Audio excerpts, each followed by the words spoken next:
মেডিকেলৰ পৰা যেনেকৈ আহিলোঁ ভৰি খোৰা হয় আজিও সেনেকৈ ভৰি খোৰা হৈ পেলাই ঘৰতে বিচনাতে পৰি আছোঁ।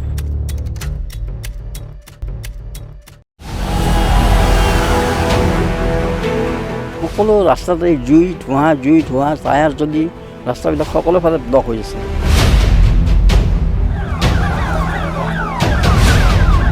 ঘৰত হাঁহি ঘূৰাই আনাৰ কাৰণে যেতিয়া মই মেইন মানুহজনে পংগু হাঁহি ঘূৰাই আনিবৰ কাৰণে মোৰ কোনো বিকল্পই নাই।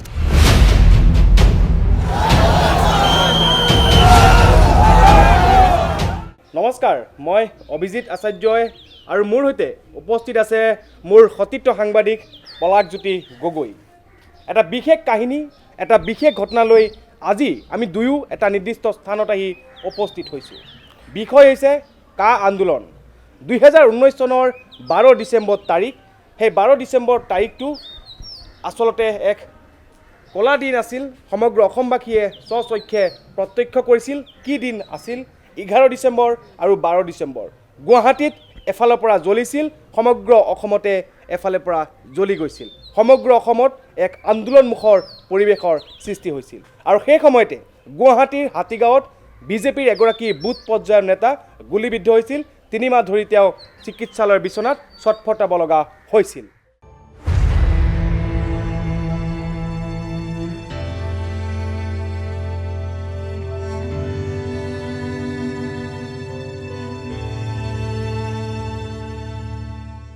ৰাজেন মেধি বৰ্তমান তেওঁ কেনে আছে বা বৰ্তমান তেওঁৰ পৰিয়াল কেনেকৈ চলিছে, আমি সেই খবৰ ল'বলৈ আহি তেওঁৰ ঘৰত উপস্থিত হৈছোঁহি। অভিজিত, হয়, ৰাজেন মেধি যিহেতু কা আন্দোলনৰ সময়ত 12 ডিচেম্বৰ তাৰিখে গুৱাহাটীৰ হাতীগাঁৱত তেওঁ গুলীবিদ্ধ হৈছিল। নিৰ্বাচন সমাপ্ত হৈছে, কিন্তু এইগৰাকী বিজেপিৰ নেতাৰ, বিজেপিৰ যিসকলৰ হাই ভল্টেজ নেতা নিৰ্বাচনৰ প্ৰচাৰ চলাইছে অসমত, বিভিন্ন ধৰণৰ ৰাজনৈতিক মন্তব্য কৰিছে। নাগৰিকত্ব সংশোধনী আইন আনিম বুলি কোৱা যিসকল বিজেপিৰ নেতা, সেইসকল বিজেপিৰ নেতাই এইগৰাকী ৰাজেন মেধিক তেওঁলোকে চিনি পাইছেনে? মই দেখুৱাইছোঁ, এইগৰাকী হৈছে ৰাজেন মেধি। ৰাজেন মেধি 12 ডিচেম্বৰ তাৰিখে হাতীগাঁৱত তেওঁ গুলীবিদ্ধ হৈছিল। তেওঁ ওলাই গৈছিল বজাৰ কৰিবলৈ, কিন্তু আৰক্ষীৰ গুলীয়ে ৰাজেন মেধিক থকা সৰকা কৰিছিল আৰু কিছু পৰিমাণে তেওঁ নিজৰ প্ৰাণ ৰক্ষা কৰিবলৈ সক্ষম হৈছিল। 3 মাহ ধৰি তেওঁ GMCHৰ বিচনাত ছটফটাইছিল। কি হৈছিল আচলতে সেই 12 ডিচেম্বৰ তাৰিখটোত? এক কলা দিন আপোনাৰ স্বচক্ষে আপুনি প্ৰত্যক্ষ কৰিছিলে। গুৱাহাটীৰ আকাশ বতাহে চাঙি ধৰিছিলে কলা ধোঁৱা। ভৰিত আপোনাৰ গুলীবিদ্ধ হোৱা বুলি আমি জানিব পাৰিছিলোঁ। কওক আচলতে ঘটনাটো। মই সিদিনাখন সন্ধিয়া বজাৰ কৰিবলৈ ওলাই গ'লোঁ ঘৰৰ পৰা। বজাৰ কৰিবলৈ ওলাই গৈ হাতীগাঁও চাৰিআলিত কিবাকিবি অলপ বজাৰ কৰিলোঁ, ঘৰুৱা বজাৰ কৰি মই ঘৰলৈ উভতি আহি আছোঁ। সেই আহি থকা সময়ত হাতীগাঁও হাইস্কুলৰ সন্মুখত পুলিচে মোক গুলীবিদ্ধ কৰি পেলাই থৈ গুচি গ'ল। সেই গুলীত মোৰ বাওঁ ভৰিখন আজিলৈ পংগু হৈ আছে। কোনখন ভৰি? বাওঁ ভৰি।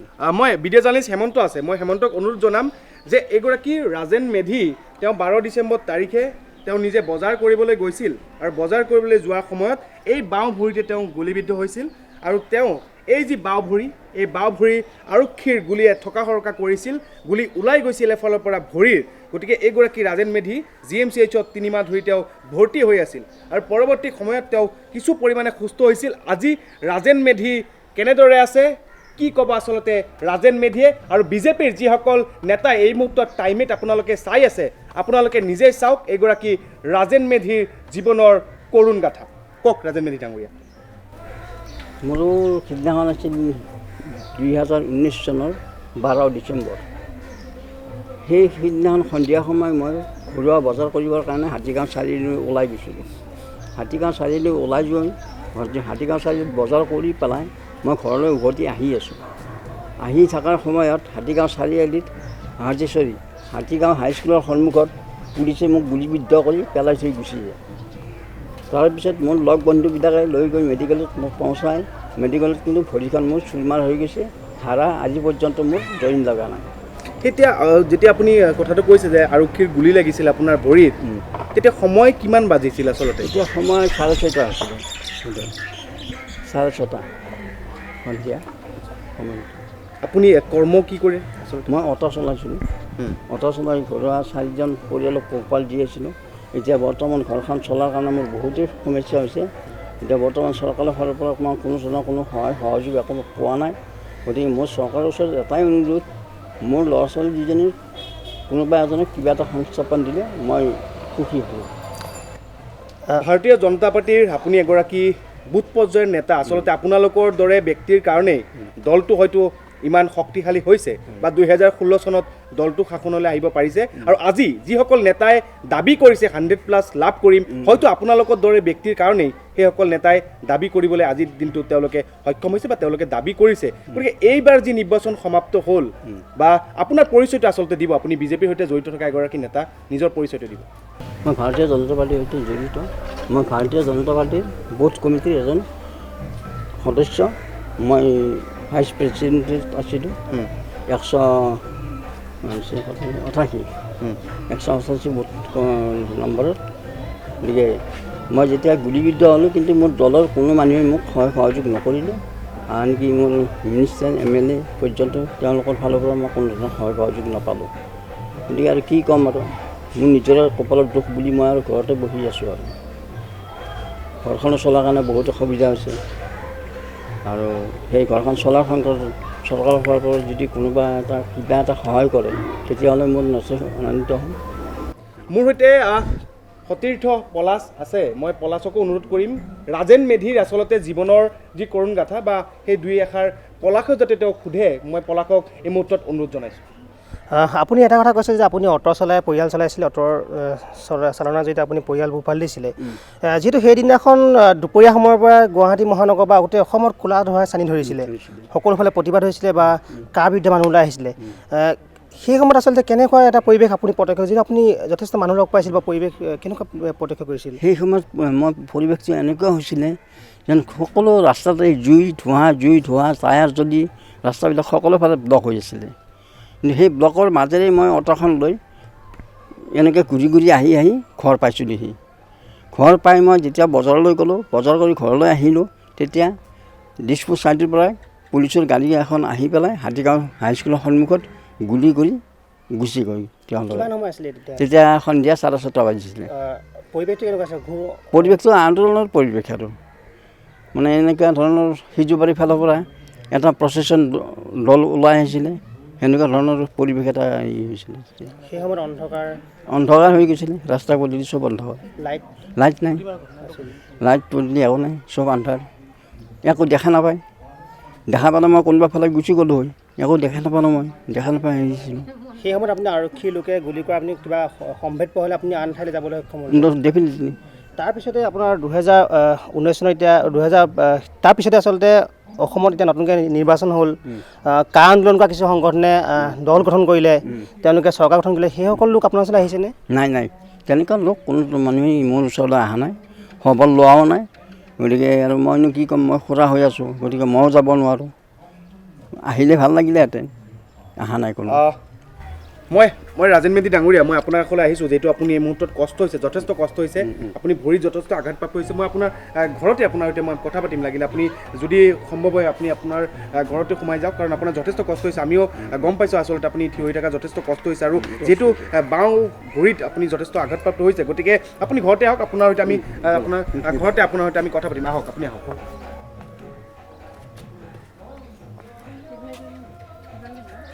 আৰু এইগৰাকী ব্যক্তি যথেষ্ট পৰিমাণে তেওঁ ভৰিত বৰ্তমানো তেওঁ যথেষ্ট নিজৰ যি আঘাত, সেই আঘাত তেওঁ সহ্য কৰি জীৱন যন্ত্ৰণা তেওঁ সহ্য কৰিছে। কাৰণ 2019 চনৰ 12 ডিচেম্বৰ তাৰিখে 6:30 বজাত তেওঁ গুলীবিদ্ধ হৈছিল। 3 মাহ ধৰি তেওঁ চিকিৎসালয়ৰ বিচনাত তেওঁ ছটফটাইছিল। আৰু সেই সময়ত তেওঁ উল্লেখ কৰিছে যে তেওঁ বিজেপিৰ এগৰাকী বুথ পৰ্যায়ৰ 187 নং দিছপুৰ বিধানসভা সমষ্টিৰ বুথ পৰ্যায়ৰ তেওঁ নেতা। ৰাজেন মেধিয়ে কথা পাতি থকাৰ সময়ত আমি নিজেও অনুভৱ কৰিছিলোঁ যে তেওঁৰ ভৰিত তেওঁ যিহেতু আঘাতপ্ৰাপ্ত হৈছে, তেওঁ যথেষ্ট পৰিমাণে কষ্ট পাইছে। গতিকে ৰাজেন মেধিৰ সৈতে আমি তেওঁ ঘৰৰ ভিতৰত মই আৰু মোৰ সতীৰ্থ পলাশে আমি দুয়োগৰাকী আগুৱাই যাবলৈ চেষ্টা কৰিম, আৰু তেওঁৰ পৰা আৰু কিছু কথা আমি জানিবলৈ আমি এই মুহূৰ্তত চেষ্টা কৰিম। আৰু হেমন্ত, আপোনাৰ সহায়তে আমি তেওঁৰ যি ভাষ্য, সেই ভাষ্য আমি সংগ্ৰহ কৰিম, কাৰণ তেওঁৰ ঘৰলৈ আমি সোমাই যাবলৈ আমি কিছু চেষ্টা কৰিছোঁ এই মুহূৰ্তত। আৰু এই মুহূৰ্তত আমাৰ সৈতে ৰাজেন মেধি আছে, তেওঁৰ বাসগৃহলৈ আমি ভিতৰলৈ সোমাই আহিছোঁ। আৰু আপোনাৰ পৰা জানিবলৈ চেষ্টা কৰিম, আচলতে যিটো আপুনি যথেষ্ট অভিশপ্ত কিছু অভিজ্ঞতা আপুনি বৰ্ণনা কৰিলে, বৰ্তমান পৰিয়াল আপোনাৰ কেনেকৈ চলিছে? বৰ্তমান পৰিয়াল কেনেকৈ চলিছে মানে, পৰিয়াল চলাটো মোৰ কোনো বিকল্প নাই একো, যদিও নাই। এই ল'ৰাজনে এখন ভাড়া গাড়ী চলায় অটয়, কিন্তু ভাড়াও সেনেকুৱাকৈ নাপায়। এনেকৈ কিবা কিবিকৈ আৰু ঘৰটো মানে দালি ভাতে এনেকুৱা ধৰণৰ খাই জীয়াই আছোঁ আৰু বিশেষ।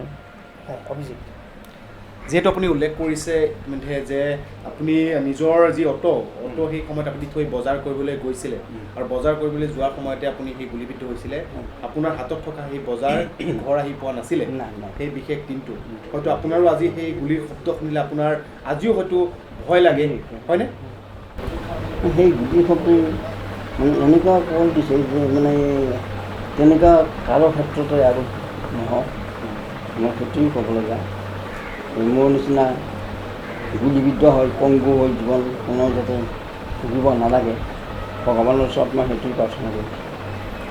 আৰু ইতিমধ্যে আপুনি কৈছে যে 6:30 বজাত আপুনি বজাৰ কৰিবলৈ গৈছিলে আৰু আপোনাৰ হাতত থকা সেই মোনাটো ঘৰত আহি পোৱা নাছিলে, আপুনি গুলীবিদ্ধ হৈছিলে। আৰু আপুনি যিহেতু সময়টো কৈছে যে 6:30 বজা 7 বজাৰ ভিতৰতে এই ঘটনাটো হৈছিলে, আমাৰ এতিয়াও মনত আছে যে 7:30 বজা 8 বজাৰ ভিতৰতে কা আন্দোলনৰ শ্বহীদ চেম ষ্টেফৰ্ডে গুলীবিদ্ধ হৈছিল সেই হাতীগাঁও অঞ্চলতেই, নামঘৰ পথৰ ওচৰতে। আপুনি দেখিছিল নেকি আচলতে? মই সেইটো দেখা নাই। মই আছিলোঁ এইটো চাইড, মই দিছপুৰৰ পৰা মানে এই চাইড আছিলোঁ, দক্ষিণ চাইড আছিলোঁ, আৰু তেওঁ আছিল বিপদ চাইড, গতিকে মই দেখা পোৱা নাই। এতিয়া যিটো আপোনালোকৰ দলটোৱে আপুনি ভোট দিছেনে এবাৰ? দিছোঁ, ভোট দিছোঁ। ভোটটো দিবই লাগিব, যেতিয়া এটা নাগৰিকত্ব আছে, ভোটটো দিয়াটো উচিত বুলি মই ভোটটো দিছোঁ। এইবাৰ যিহেতু নিৰ্বাচনত যথেষ্ট হাই ভল্টেজ বিজেপিৰ নেতাসকল আহিছে, গতিকে সেইসকল নেতাৰ কোনো নেতা বা আপোনাৰ সমষ্টিৰে বিধায়ক অতুল বৰা, তেওঁ এইবাৰ বিজেপিৰে প্ৰাৰ্থী, গতিকে সেইগৰাকী বিধায়কো আপোনাৰ খবৰ ল'বলৈ অহা নাইনে? নাই, সেইবিলাক কোনো অহা নাই। বিজেপিৰ কোনো কৰ্মকৰ্তা অহা নাই, গতিকে অতুল বৰাটো অহা নাই, গতিকে কোনো কৰ্মকৰ্তা অহা নাই মোৰ ওচৰত খবৰ ল'ব।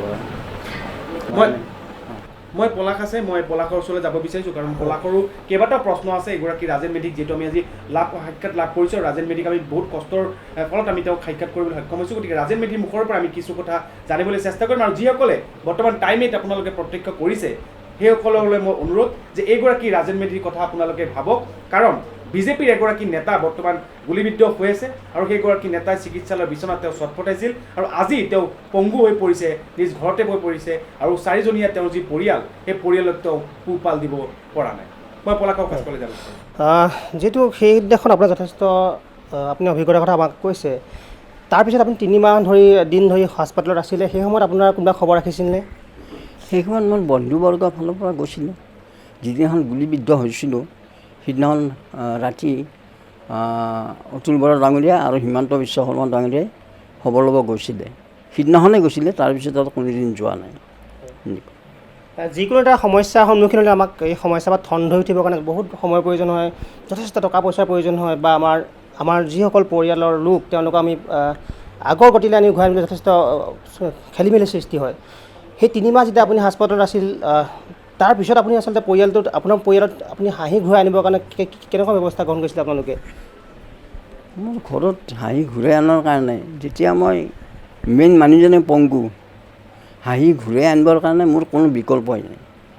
বৰ্তমানে হাঁহি ঘূৰি অহা নাই, গতিকে কণ্ট্ৰলতে চলি আছে ঘৰখন, গতিকে এই আৰু মানে যথেষ্ট আচলতে চিন্তাৰ কাৰণ বা যথেষ্ট চিন্তাৰ বিষয় আচলতে এই আপুনি যি আপোনাৰ অভিজ্ঞতা আপুনি ক'লে আপোনাৰ নিজৰ ক্ষেত্ৰত যি ঘটি গ'ল, সেই মুহূৰ্তত 6:30 বজাত যিটো ঘটনা সংঘটিত হৈছিল, তাৰপিছত আপুনি তাত ৰাজপথত পৰি গৈছিল বুলি আপুনি আমাক কৈছে, সেই খবৰ আচলতে পৰিয়ালে কেনেকৈ লাভ কৰিছিল বা আপোনাক কোনে তাৰ পৰা উঠাই নিছিল? সেই সময়ত তাৰমানে ওচৰত বহুত মানুহ আছিলেতো, যেতিয়া আছিলে তেতিয়া সেই মানুহবিলাকে মোক উঠাই দিলে। চিনাকি অটো এখন আছিলে, অটোখনতে উঠাই লৈ মোৰ ঘৰলৈ লৈ আহিলে। লৈ আহি ইয়াৰ পৰা আকৌ মই হাতীগাঁও HM হস্পিটেলত গ'লোঁ। হস্পিটেলত মোক ক'লে যে আপোনাৰ গুলি ওলাই গৈছে, তাৰ পৰাই এখন এম্বুলেঞ্চত মোক মেডিকেললৈ পহুচাই দিলে, আৰু পুলিচৰ গাড়ীও গৈছিলে সিদিনাখন। পিছত আপোনালোকে অটো চলোৱাৰ কাৰণে হওক বা যথেষ্ট মানুহ লগ পায়, আপোনালোকে যথেষ্ট ধনী দুখীয়া উচ্চ নিচ বা বহু লোক লগ পায়, ৰাজনীতি নেতা লগ পায় বা শিক্ষকো লগ পায়। সেই সময়ত যথেষ্ট কা আন্দোলন হৈছিল, বহু লোক ওলাই আহিছিলে ৰাজপথলৈ, যিটো আপোনালোকে বহু মানুহৰ সংস্পৰ্শলৈ আহিছিল। সেই সময়ত কা আন্দোলন কৰা যিসকল লোক তেওঁলোকে আপোনাৰ খবৰ লৈছিল নে পিছৰ পৰৱৰ্তী সময়ত? এনেই লৈছে। সেইটো অকলে কৰিব নোৱাৰি। যিবিলাক মোৰ লগ বন্ধু বা ওচৰৰ চুবুৰীয়া যিবিলাক মানুহ আছে সেইবিলাক সকলোৱে মোৰ খবৰ লৈছে আৰু সকলোৱে কিবা কিবি অকণমান মোক সহায় সাহাৰ্য কৰিছে।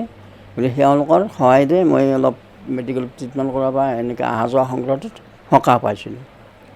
অভিজিত হয় চাওক, চাবুৱা সমষ্টিৰ বিধায়ক বিনোদ হাজৰিকা যি ঘৰ জ্বলাই দিছিলে কা আন্দোলনকাৰীয়ে, আৰু বিনোদ হাজৰিকাৰ ঘৰ পুনৰ নিৰ্মাণ কৰাৰ বাবে ৰাজ্যিক বিজেপিৰ সভাপতি ৰঞ্জিত দাসে এক পদক্ষেপ লৈছিলে। ৰাইজৰ পৰা বিজেপিৰ যিসকল নেতাকৰ্মী ৰাইজৰ পৰা বৰঙণি লৈছিলে আৰু বৰঙণি সংগ্ৰহ কৰাৰ পাছত বিনোদ হাজৰিকাৰ বাসগৃহ নিৰ্মাণ কৰি দিয়াৰ বাবে ৰাজ্যিক বিজেপিয়ে এক পদক্ষেপ লৈছিলে। কিন্তু বিজেপিৰ যি বুথ পৰ্যায়ৰ নেতা আচলতে ৰঞ্জিত কুমাৰ দাস ৰাজ্যিক বিজেপিৰ সভাপতিগৰাকীয়ে বাৰে বাৰে যিহেতু বুথ কৰ্মীসকলৰ কথা কৈ থাকে, গতিকে সেইগৰাকী ৰাজ্যিক বিজেপিৰ সভাপতিয়ে তেওঁ জ্ঞাতনে বা তেওঁ শুনিছেনে এইগৰাকী ব্যক্তিৰ মনৰ গাথা? কাৰণ তেওঁ নিজ স্বচক্ষে তেওঁ প্ৰত্যক্ষ কৰিছে আচলতে সেইদিনে হৈছিল কি নাগৰিকত্ব সংশোধনী বিধেয়ক আন্দোলনৰ যি এগৰাকী তেওঁ নিজৰ বজাৰ কৰিবলৈ গৈ নিজৰ ভৰিত তেওঁ গুলীবিদ্ধ হৈছিল আৰু ইয়াৰ পাছতে তেওঁ পংগু হৈছিল। গতিকে মই আপোনাৰ কাষলৈ মই পুনৰ আহিছোঁ, আপোনাৰ পৰা মই বেছি সময় নলওঁ কাৰণ আপুনি যথেষ্ট যিটো দেখা গৈছে যে অসুস্থ হৈ আছে। গতিকে মই কিছু আপোনাৰ পৰা কথা পাতি মই বিদায় ল'ম। মুখ্যমন্ত্ৰী ডক্টৰ হিমন্ত বিশ্ব শৰ্মা বা ৰাজ্যিক বিজেপিৰ সভাপতিগৰাকীলৈ আপুনি কি বাৰ্তা দিব যে বৰ্তমান আপুনি যথেষ্ট অসুস্থ? তেখেতসকলক মই মুখ্যমন্ত্ৰী, স্বাস্থ্যমন্ত্ৰী, গণকাপ্তানী মন্ত্ৰী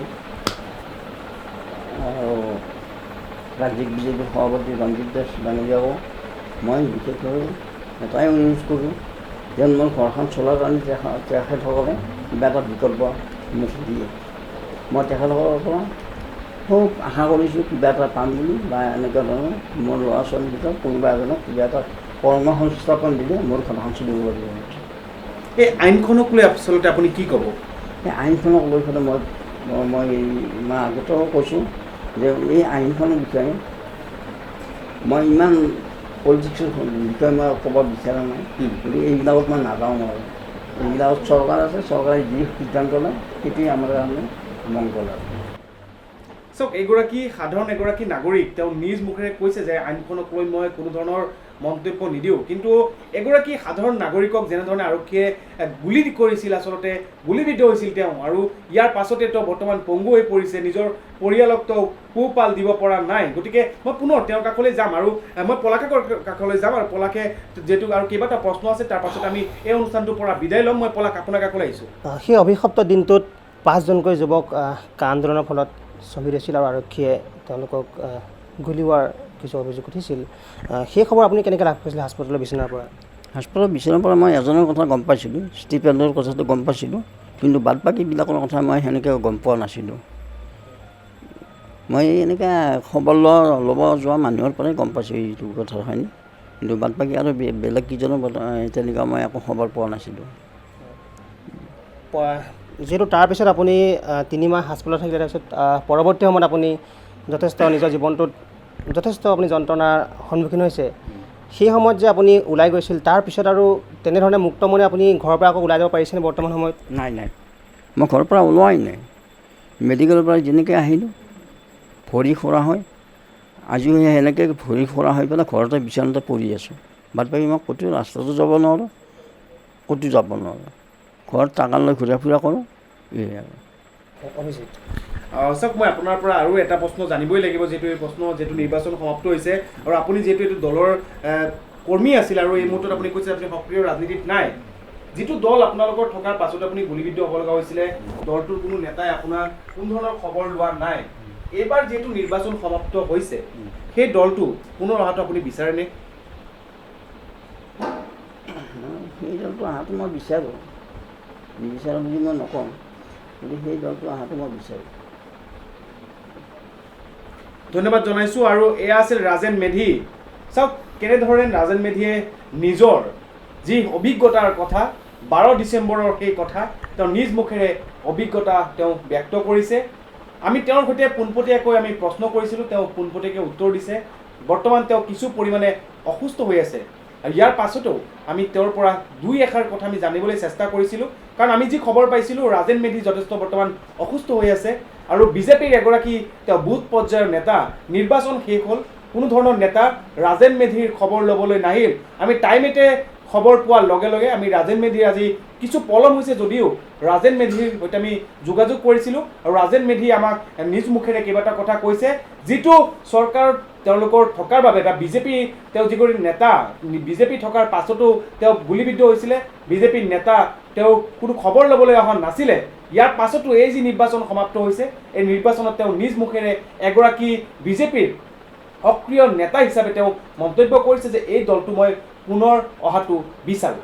গতিকে আপোনালোকে ভাবক, বিজেপিৰ শীৰ্ষ পৰ্যায়ৰ যিসকল নেতা কৰ্মী আছে তেওঁলোকে ভাবক, মুখ্যমন্ত্ৰীলৈ আহ্বান, এইগৰাকী ৰাজেন মেধিৰ যি খবৰ আপুনিও লওক, কাৰণ ৰাজেন মেধি বৰ্তমান যথেষ্ট অসুস্থ হৈ আছে।